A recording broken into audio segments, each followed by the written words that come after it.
From the youngsters, we move back into the KZ2s, premier shifter class in New Zealand. Again, standing start. This is the pre-final. Ryan Grant's dominated the weekend so far. Was the fastest in qualifying, won the first heat, won the second heat. We saw him win heat number 3 earlier on. He was just over a second ahead of Carl Wilson at the line. Now, we heard Ryan talking about tyres, and with such amazing heat here in the Hawke's Bay over the weekend, running these sticky tyres, they're only allowed one set of tyres for the racing. So tyre conservation really comes into the mix here. So again, like the third heat, Carl Wilson's ducked out to the early lead. Wellington-based driver, current 1NZ in the senior Yamaha light class. He contested the Yamaha All-Stars meeting in Japan towards the end of last season, one of New Zealand's most experienced kart sport racers. And over the last year, he's also been a part of the Kart Sport Training Academy, teaching some of our young up-and-coming drivers the intricacies of kart sport, nutrition, and how to get around most of the racetracks around New Zealand in these fabulous little machines.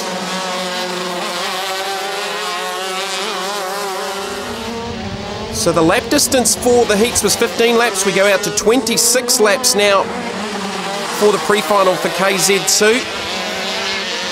This, of course, is the highlights.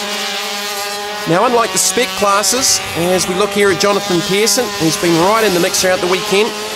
KZ2's run a YKB CIK medium compound Bridgestone tyre.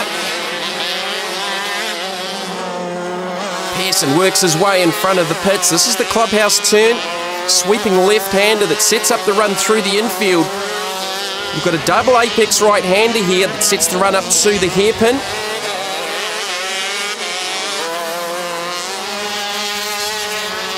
So Jonathan Pearson,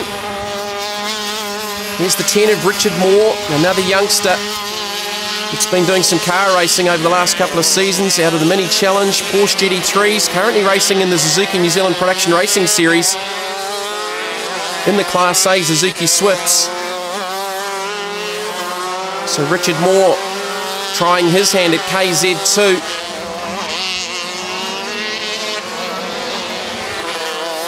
Chassis in KZ2 dominated by the Maranellos, one of the many European chassis brands, obviously out of Italy.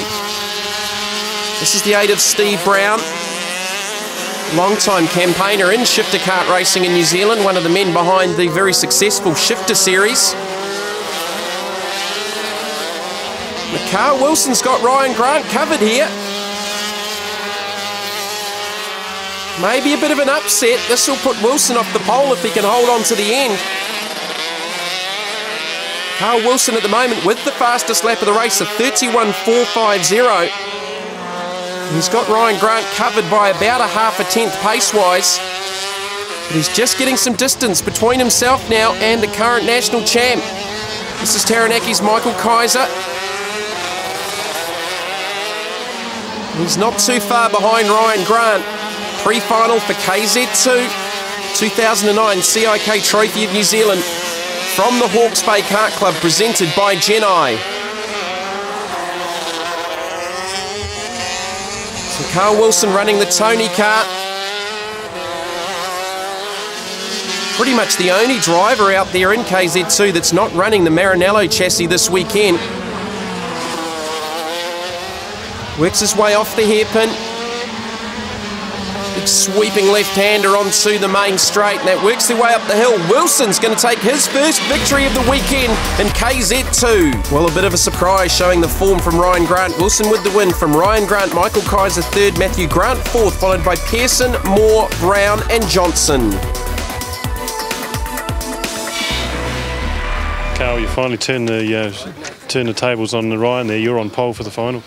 Yeah, I got a good start, and that was the key with the standing starts, is if I could get a jump on Ryan at the start, well, I'd be able to lead and see what happens from there on. But I was able to maintain a gap back to him, which was quite comforting, really. Position 1 is the place to start from here? I think it's more how you get off the line than anything with the standing start, because you could let the clutch go a little too early and it bogs and then you don't get off the line. So it's all about getting off the line more than positioning as such. You know, we're having a real problem with these tyres. The Brisbane tyre's just breaking up for us. We've had another one delaminate now, so we're just going to put another one on and hope for the best. Mid-race, does that cause a major vibration? Oh, definitely. You know, it was shaking me down the straight, and it's just no grip because the tyre's just falling apart. So, you know, all we can do is put a new one on and just, yeah, hope for the best. Hope for the best, especially it's 35 laps. Exactly.